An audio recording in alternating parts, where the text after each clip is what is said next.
Hello everyone. This podcast is brought to you by the Chartered Institute of Building, also known as CIOB, the world's largest and most influential professional body for construction management and leadership around the world.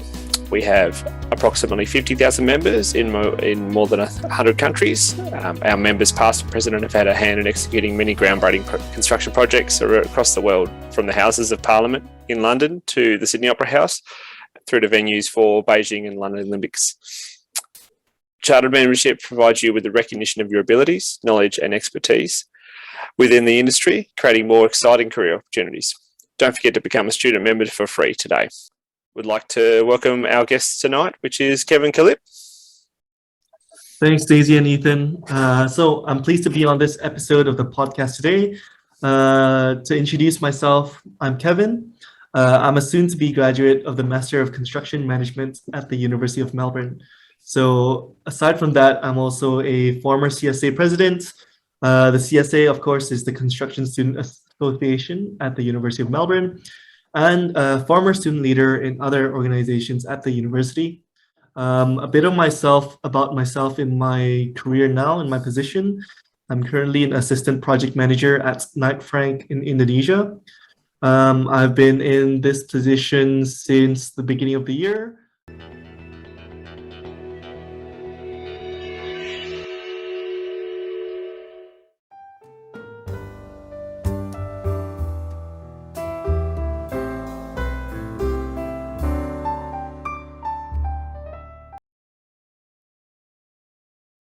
So Kevin, now that we've taken a glance into your student career, wherein you also kick off your professional practice in the industry, would you mind filling us in on your career trajectory thus far? Sure thing. So like I said in the beginning, I'm working at Knight Frank in Indonesia as an assistant project manager. The department itself is called the Building and Engineering Services. So we do things like facilities management, building audit, project management. Is that it? Yeah. Oh, and management consulting as well. So my roles and responsibilities in this department is of assistant manager, and as well as an assistant project manager. When we have projects we come in, then I'll be the one who's helping our senior project manager.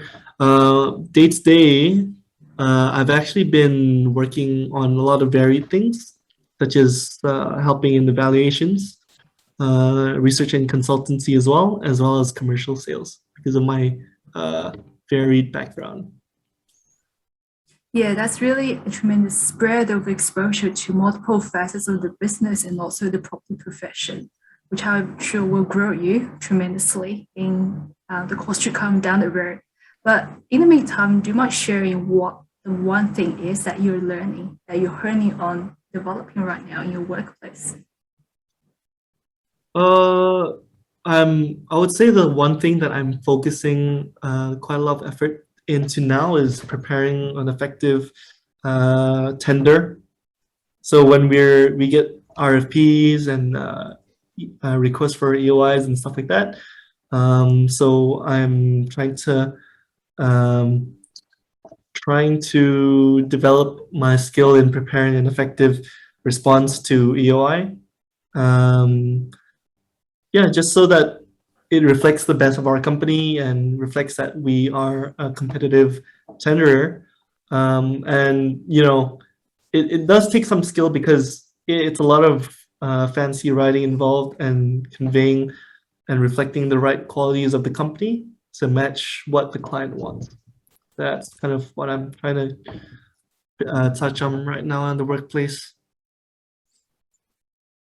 And does that align with what you're honing on learning right now, Ethan, in your grad rotations? Was it beta? Yeah, I spent the first 5 or so months in the estimating team, so working a lot of tenders for different size projects and seeing the amount of resources that goes together to bring that presentation together. It's both a physical presentation, although these days it's mostly a lot of obviously done online with current restrictions. So there's a lot of work that goes into the back end that people just don't see. Like, a lot of people walk along the street and they see a brand new apartment building and think, oh, that's, you don't realize of how much time and money has gone on. That could be a 5 or 10-year project that there's been a lot of time and effort put into that to make it come through, and not just the physical construction side of things. There's a lot of other back-end stuff. And then post-construction, as what Knight Frank obviously does a lot of, is property management. There's a very big industry for that. And funny you say that, because it's Knight Frank's 125th birthday as we record this interview, isn't it, Kevin? Yeah, we just had our global conference as well to celebrate the 125th anniversary. So yeah, that's why today wearing something more formal. Yeah. Business attire. This is business attire in Indonesia. Wow, what a dress code. So, Kevin, what are the most instrumental skills that you've developed throughout your university degree? And also, which we'll touch on later, is your leadership in student organisations that have helped you transition to the corporate space? So for the skills, you have the hard skills that you would do in your day-to-day job. So like I said, we did do a lot of valuations in Knight Frank, as well as facilities management and research and consultancy. So that kind of thing I covered in my bachelor's. So I'm happy that I have a background to do the work here, as well as the master's degree right now, which I'm doing project management, specializing in cost management. So that kind of helps me to do the, tendering bit for our project management service line. In terms of soft skills, I would say would just be, generic things like teamwork, being able to lead teams, being able to communicate effectively. That kind of thing I picked up a lot during my extracurricular life at the university. So that kind of thing, I really think that it helped me transition into my corporate life. So obviously a bit of a varied background, studying architecture at the University of Tasmania 5-6+ years ago now. I realised that I liked design, but I was better suited to construction itself. So I ended up working as an estimator for a commercial builder, and also ended up in estimating in a commercial joinery company as well for a little while, and then ended up in estimating for a residential builder for a fair chunk of time, and then transitioned to almost a design role again, but that was more computer draft, so using 𝐒𝐞𝐭𝐢𝐧𝐲 to draft standard plans and stuff for quite a large builder. So I had a very varied skill set before coming to Melbourne and for joining quite a large builder. So I was, and also having the experience, we only did small cost exercises at university originally, and then when I was doing my master's, it's obviously we stepped it up a fair bit, and like there was full subjects dedicated to not just estimating, but there's also property valuation. There's a whole units on those. So getting those, expanding that skill set definitely helped me when I transitioned into the new role with the estimating team, which is my first rotation. It was actually almost like an icebreaker. I wasn't walking in completely blind. I actually sort of knew what was going on, which was very handy. So it's definitely allowed me to sort of just sort of stick out a little bit from the rest of some of the grads. Some of them are quite green. No offense to them. They're all really good, a really good bunch of people. I just had a little bit more experience, and coming in just definitely helped me sort of push through the nervousness, and sort of just, get right into it and dive in head first, get out of my comfort zone.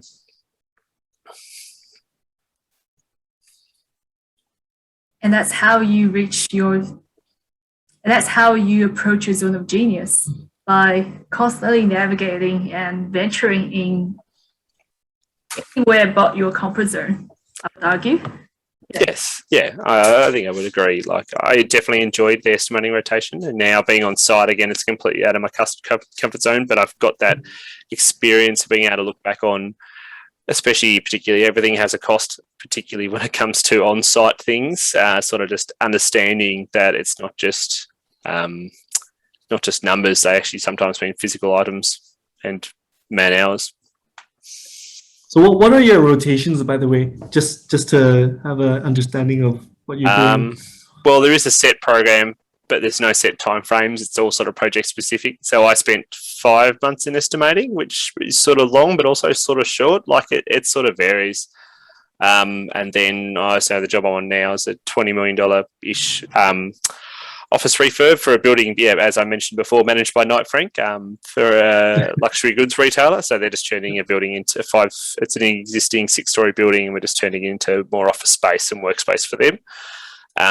So I'll be on this for a fair while. It's the project startup phase, which is really handy because I'm getting experience in setting up all the health and safety staff, all the quality assurance staff, even getting a chance to drive the BIM coordination for the service trades. So, and also even letting the packages, which being in the estimating team beforehand has helped me a lot.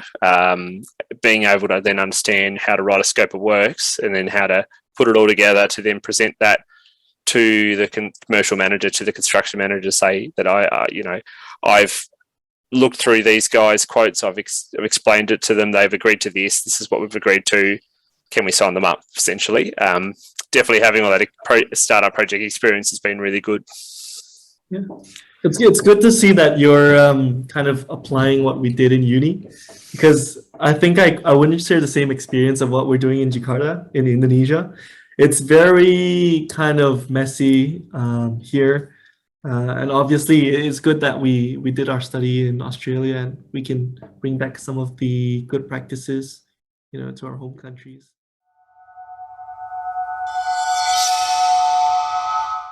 Also, with the messy, it also can be too bureaucratic in Australia. Like there's sometimes a lot of red tape, both internally and externally, depending if you're dealing with authorities, as far as trying to get things done can be quite cumbersome. And sometimes that's it, especially in Australia, you can see the projects rise up and then fall down even before they even hit site, just purely based on permits and internal financing and everything like that. Yeah. And yeah, that is true. That's true. So I guess it comes into no part of the industry is perfect, and there's always places that we can look to improve. Yeah. Yeah, definitely. I argue that these complexities, chaos, or dynamics, whatever you describe it as, may also embody the beauty of the industry, where you can add value and grow tremendously, and also scale your potential, be it by being by a small part of a big job or being a big part of a small job. There's always your place. You can always find your sweet spot, which doesn't, however, by the way, have to be what the mass follows. You have your spot and you always have your opportunity to find this as you go along the way. So on that note, I wonder, Kevin, what do you envision for yourself in your property and construction career in the years to come? I think that the opportunity in Indonesia is very large. Like I said, I had spoken to one of the developers in Indonesia, and he did say, the one thing that we are missing in Indonesia is a good project manager or project management firm. So I imagine, learning that and being able to draw on my experiences from Australia and the experience of the years to come here, is to, establish myself and the firm as a strong project management firm in Indonesia in the construction space, obviously, as well as the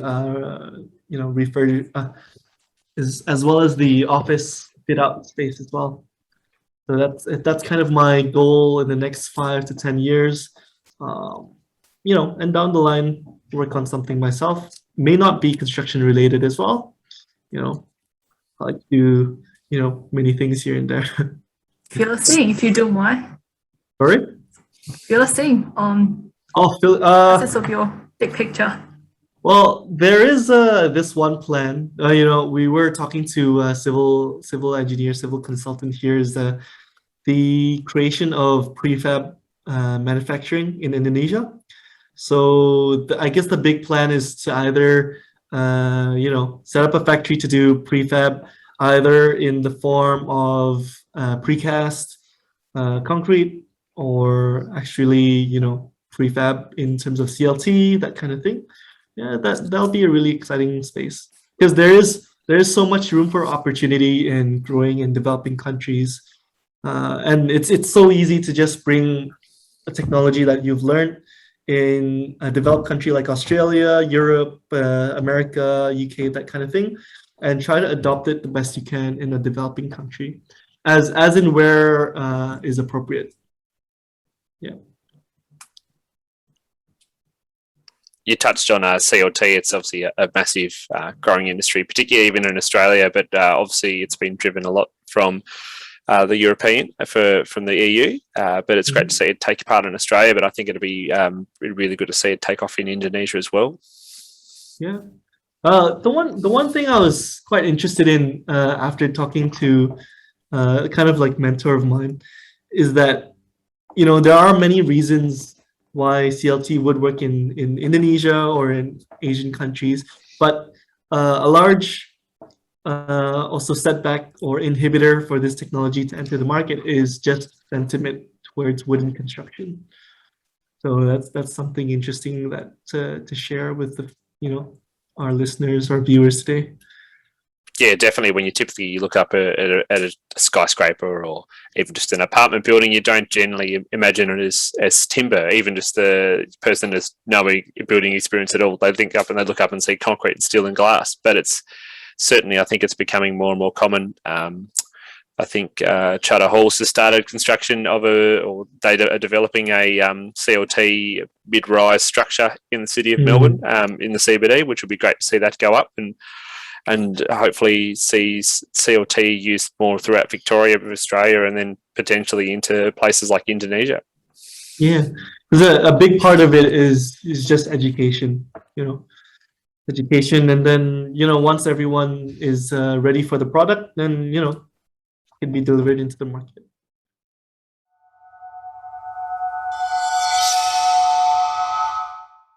Yeah, I think I was just gonna touch on the importance of volunteering, you know, to expand your network and to show people that you are a capable worker. It doesn't matter, you know, how big or small the role has to be, how big or small the organization is. You know, getting people to know what you are like as a person is a good way to network and something that will give you opportunities in the future. And it's all about the people behind the projects in a Yeah. professional, personal capacity. I guess that's what's unique. That's what profiles you basically, and your role and your leadership journey as a whole. Yeah, like my first job at the developer in Melbourne towards the end of my bachelor's degree, I got because one of my peers, one of my friends at uni, was working at the developer, and she knew me to be a good worker, and that's how I got recommended for the role. So, you know, do your best in everything that you do, and it will reflect well on you as a person. Definitely agree with your sentiments on volunteering, Kevin. It's extremely important. I've personally been involved with the Australian Institute of Building for the last couple of years in both Tasmania and Victorian chapters, and also with Nova since moving to Melbourne. And I've met a lot of really interesting people, a really good bunch of people that are actively contributing to the built environment and making it a better place. And also just being able to expand my skills and participate on a committee. It's not sometimes at an entry-level position. Obviously, you don't get invited to board meetings, or sometimes even to some like higher level meetings, and being able to participate in a pretty high-level meeting discussing a range of topics and directions and what action needs to be taken and who's going to do it, and discussing deliverables definitely sets you up for later in life, particularly as we progress through our careers. Yeah.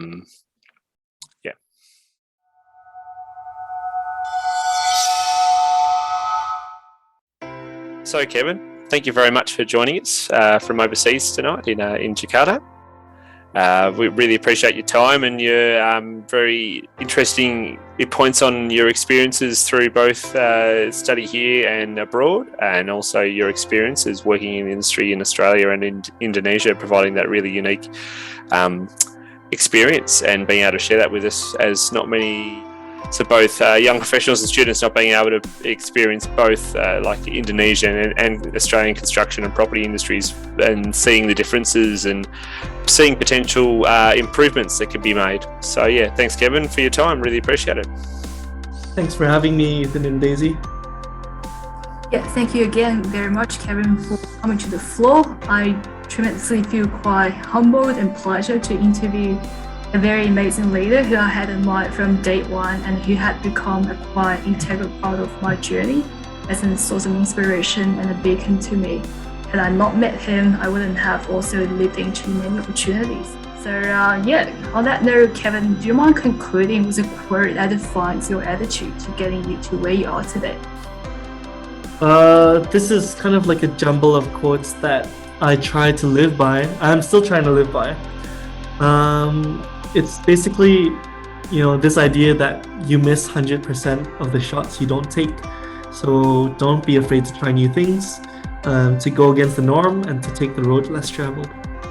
Yeah, but that's all from me. Thank you so much, Daisy and Ethan, for having me. It's a pleasure to be able to talk to you guys from Jakarta. And if anyone wants to visit Indonesia, you're more than welcome. I might have to take you up on that offer one day. That your pool looks pretty good. Not that you're in it now. Oh yeah. So thanks for listening, everybody. Thanks to Kevin for joining us. And don't forget to follow Tomorrow's Leaders Victoria on our social media channels. And you should also take advantage of the free CIOB student membership to stay updated on the fantastic happenings of our global construction community.